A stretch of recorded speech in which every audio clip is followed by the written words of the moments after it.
ګوره اوټ حیثیت چې کوم دی هغه خو یو شهادت دی.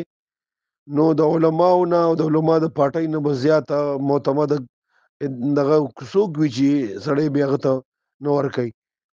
بس داسې کس چې هغه علم دوسته وي، دینداره وي او د ملک او د قوم سره محبت او مینه لري، د ملک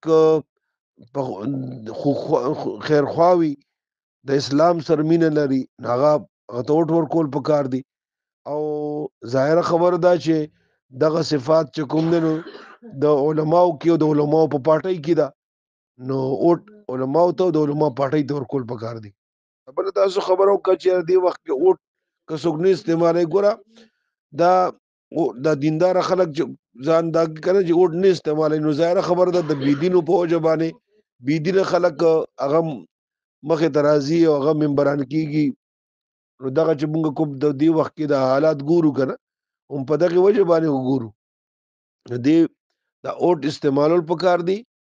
دا ان الله یامرکم ان تؤدوا الامانات الى اهلها، دا یو ضروري عمل دی چې دا استعمال شي. او دا نیکو خلکو ته چې ملک سره مینه لري، ملک سره محبت لري، اسلام سره مینه لري، اسلام سره محبت لري، د ملک خیرخواوي، د خلکو خیرخواوي، د دین خیرخواوي، دینی جذبه پکې وي، نو هغه ته ووټ ورکول پکار دي.